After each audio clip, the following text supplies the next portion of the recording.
Welcome to Paper Mario Sucks, the podcast. No, I'm kidding. Welcome to Nerds at Lunch. Today we're going to talk about. I wanted to talk about Twilight Princess, but apparently I'm the only one who played it. Mark might have, but we'll see. Maybe next week.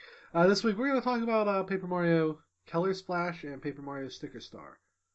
Probably the most controversial Paper Mario games. Except for Paper Mario, the Holocaust didn't exist. What? Very unfortunate. I don't We think covered that in our Mario games episode, Pat. How can you not remember that? I must have been. Never came out in America. Very, very small release in Brazil. If we have any listeners, they're gone. No. Okay. So, Pat just watched the Color Splash trailer, and we're going to talk a little bit about it. Mainly, it brings up some problems that should have been addressed from Sticker Star. The big one being no partner characters. Mm-hmm. You have that little fairy paint can behind you. I'm sure his name's going to be Ken Putt or something.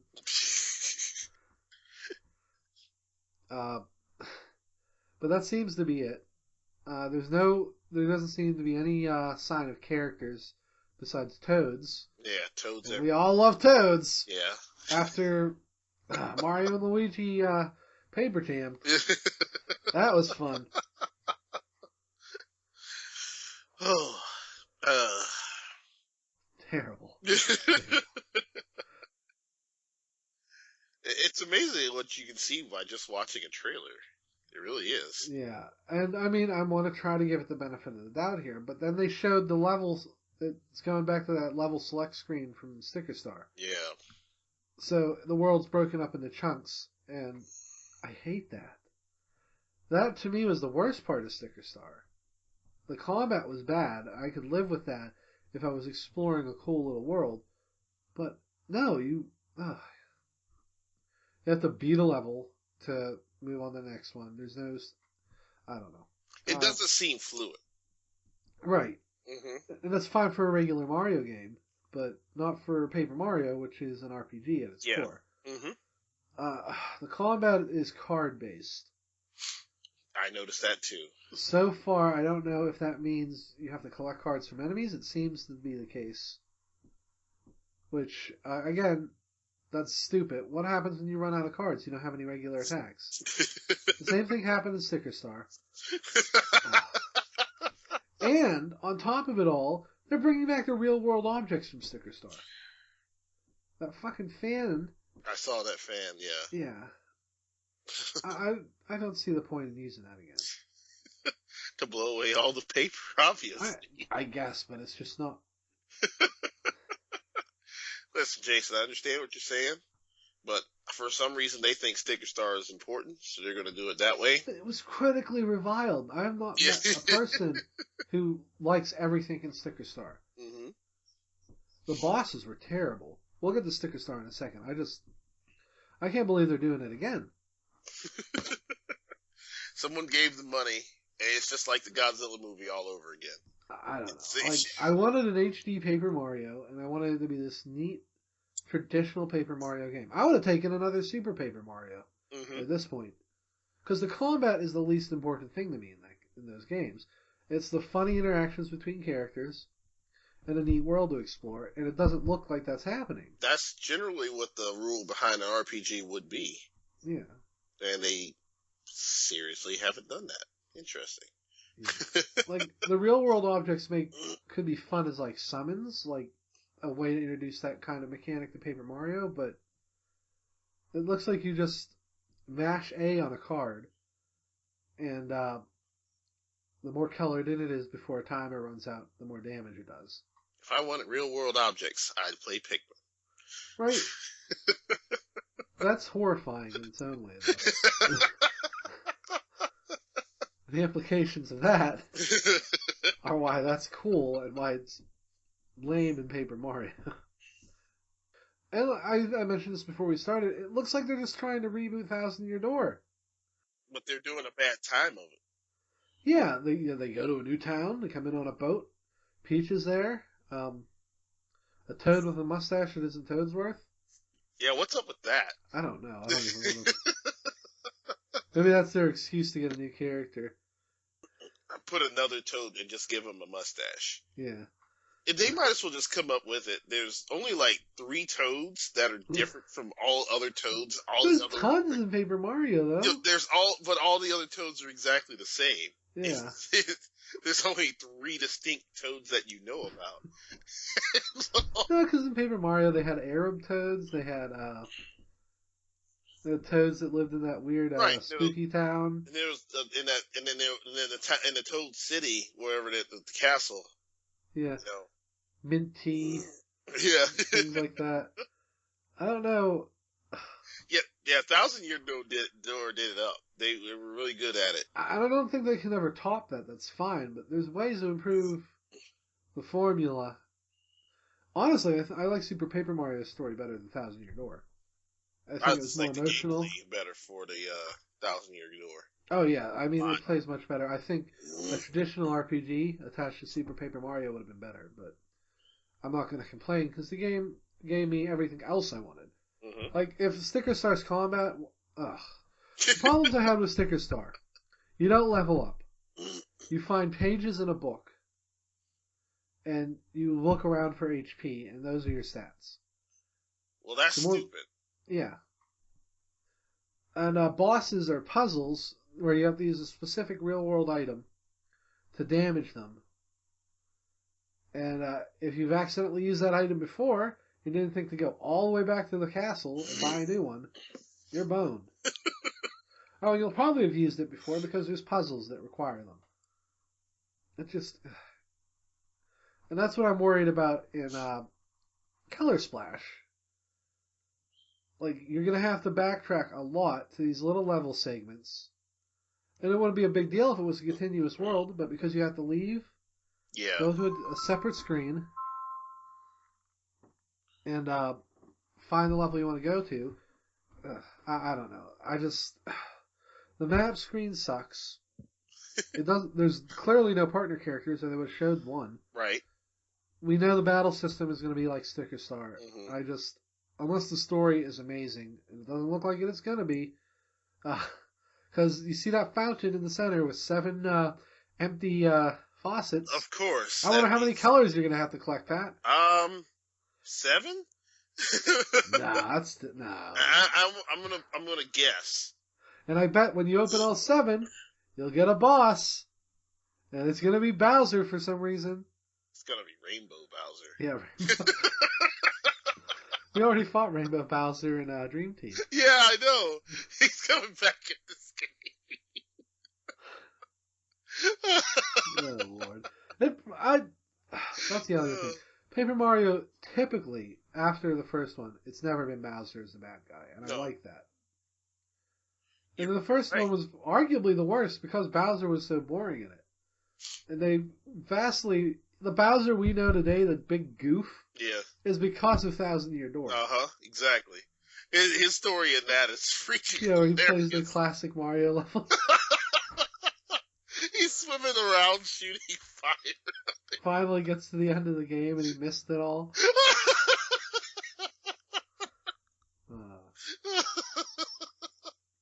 Then we find out in Super Paper Mario that he's a virgin apparently. Wore white to his wedding. Jeez. He was so happy in that game. I know, he was. That opening is so freaking hilarious. He's like, well, I mean, I'm gonna get married to Peach. I better.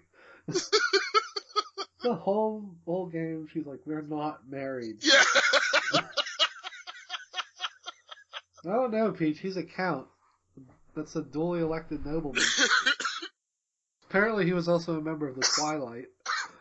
Oh, God. Twilight Princess. No, but that's the other thing. The personalities of the villains were good. Like, not so much the X-Nauts from Paper Mario, but like the minor villains in 1,000 Year Door. Right. And then all the crazy bosses like Francis in Super Paper Mario, the chameleon. Yeah. The nerd chameleon. Stuff like that made that game enjoyable. Yeah. I don't know. There's nothing like that in Sticker Star, and it's looking like there's nothing like that in Color Splash. I don't like judging a game before it comes out. Yeah. People did that to Federation Force, and I still think it looks like a fun game. But I look at this Paper Mario game, and nothing in it appeals to me. This trailer showed the exact opposite of the things I wanted in a sequel. I really don't like the card system either. I hate that. It sucked. Dream Team had something similar. Right. It was completely optional, and you never really had to use it. Nope. In fact, the way they built it, it took so long to charge up points for it, you never really used it. Or not Dream Team, Paper Jam. Yeah. And if you had Amiibo, you just skipped that entire thing. Because all you had to do is keep scanning your Amiibo until you got the damage cards. But that broke the game. That's something that could save this Amiibo compatibility, but I doubt it. They'll more likely have it. We just don't know what it's going to do yet. Oh, I guarantee it will. And it's probably just going to be special cards that you can put in your battle deck. But I really don't. But it looks like cards are one-time use consumables, so I don't know.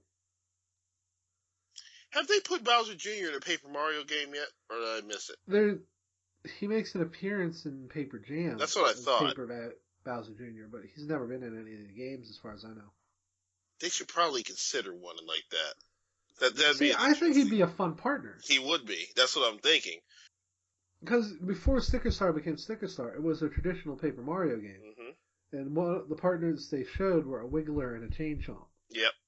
And I'm like, what? That's why I hate Sticker Star so much. Because they cost us possibly the coolest. Because you already can guess what their out of battle powers are. Right. The Chain Chomp is going to work like a hook shot, and the Wiggler can probably be a bridge. Right. And that's fun. That's amazing. And also, you would only ever use the Chain Chomp in battle. But they'd have stupid names, too. Partner characters seem like it's a fairly important thing to do in these kind of games. This is a standard in the series. Yeah. Even Super Paper Mario, technically, you had Bowser, Peach, and Luigi as your partners. They didn't work the same way. No. But I still consider them, because they added to the story, they talk to you and things like that. I don't know. Like that, without that, it's not Paper Mario to me. And that little fairy or whoever who explains the story to you, that's not the same thing. No. Like, do you remember any of the pixels in Super Paper Mario? None. Except the main one? None. I don't even remember the main one's name. I just know she was Count Bleck's girlfriend. Yeah. Like, I don't remember any of the other powers you get. They had names. They just didn't have any personality.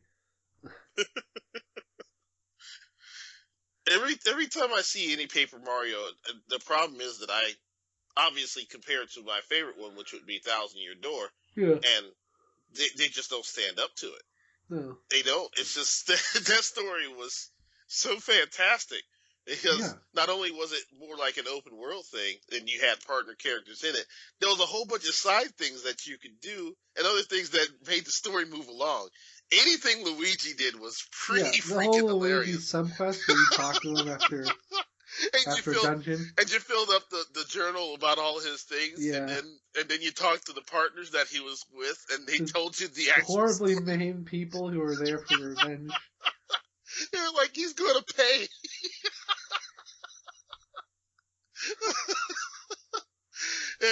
The penguin detective on the train. Who then the Luigi fan? Yes. Where you dress up as Luigi and then... badge, and then he shows up, he's like, how dare you? Like, imposter, who do you think you are? Just that, right, these are moments. I remember all this stuff. I can cite specific moments of really great stuff from all three of the first Paper Mario games. Nothing in Sticker Star stands out to me. That's really sad, too. There's nothing. There's literally nothing. You go through a forest, then you go to a port, then you go to another island, you fight the boss there, I think it's a jungle, then you go somewhere else on the map. It's never fun. There's no characters to interact with, there's no real story. It just, I don't know. And I'm worried that's going to be the case here. Yeah, I'm always willing to give a game the benefit of the doubt, like you said. I worried about the same thing too. The first thing they show you is an empty town. Yeah. It's not a good sign. It isn't. I understand why the town would be empty at that point, but should there be somebody there beside the paint can? Yeah. Maybe your first partner? Like, let's say that there's a mayor or something, etc. It tells you what the story is behind why everybody's not in town or something. Something at all. I don't know. I can't. Just hurts. It really just hurts. I want this to be a good game, Jason. I do. I do too, and it's not happening. I don't think so. And it's going to be $60. That's the other issue. Sticker Star was $40, and it's a 3DS game, so worst case there, you trade it in. Nintendo games have a high value, so you'll get $25 back, 30 in credit. So you don't lose that much money. But if you get this and you don't like it, you're screwed. You're screwed. You're gonna get $20 back. Yes. And they'll sell it for 50 or 60, but yeah. I don't know. I would feel much better if they released a demo. Yeah, I don't think they will though. They said there's gonna be some demos for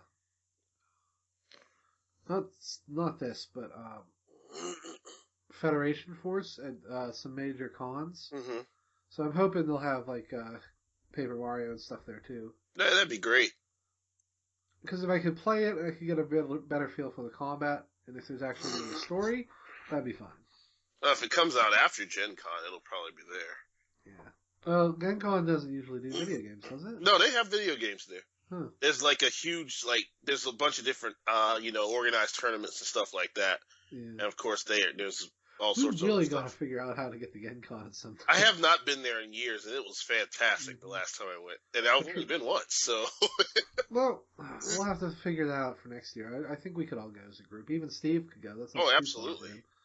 Indianapolis is a pretty good place to go to. Yeah. Even now. Not so if you're gay, but. Yeah. They kind of fixed that though. Well, yeah, because Gen Con's like, well, then we're gonna leave. Yeah, they're like, and you're gonna lose the only reason people come to your town, right? The billions of dollars that we bring to your town every year. Yeah, they were threatening it. The NCAA was threatening to move their headquarters from there. Yeah, it was crazy. Like, all right, then. If the NCAA doesn't like you, you know you're a shitty place. We treat our athletes like slaves, but, but you guys, we have standards, you bigots.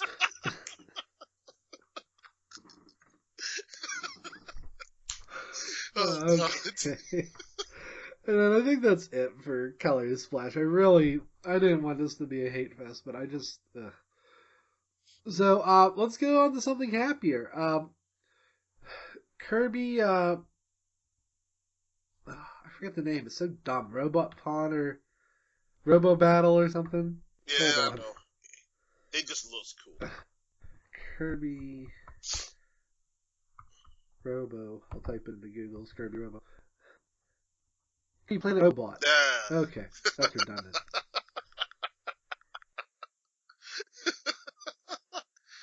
I gotta say though, this looks like a pretty good game. Yeah, the music is insane.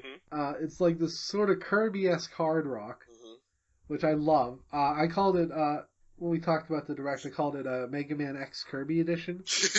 Because it has the robots and the Power Steel. Yeah. Which I love. But that music, the music in the trailer is amazing. It's got the Triple Deluxe engine, too.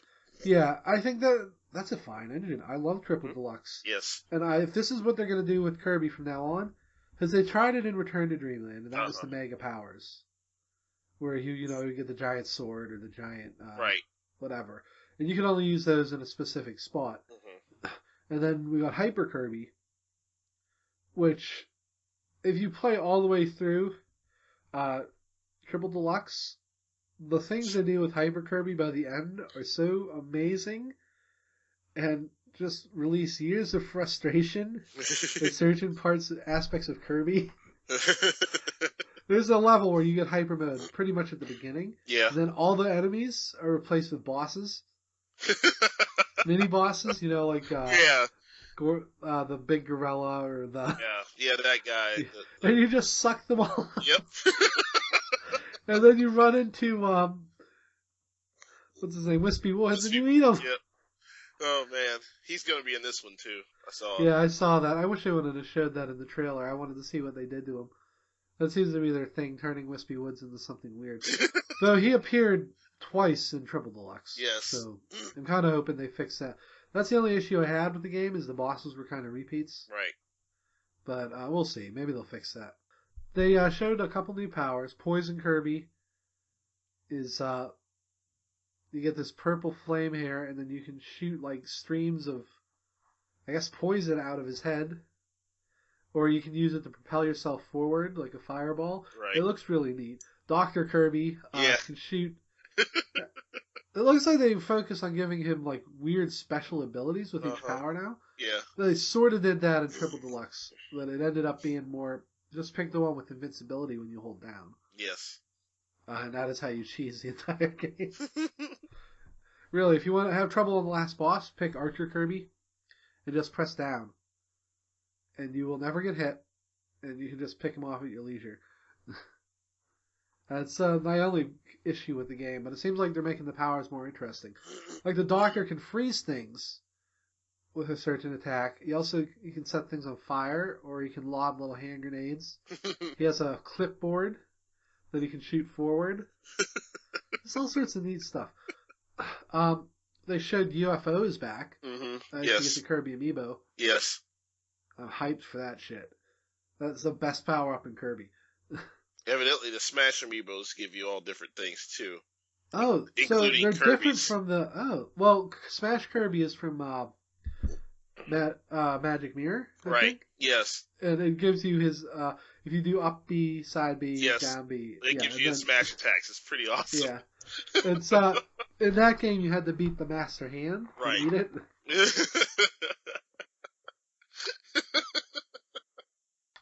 That would really suck, though, if...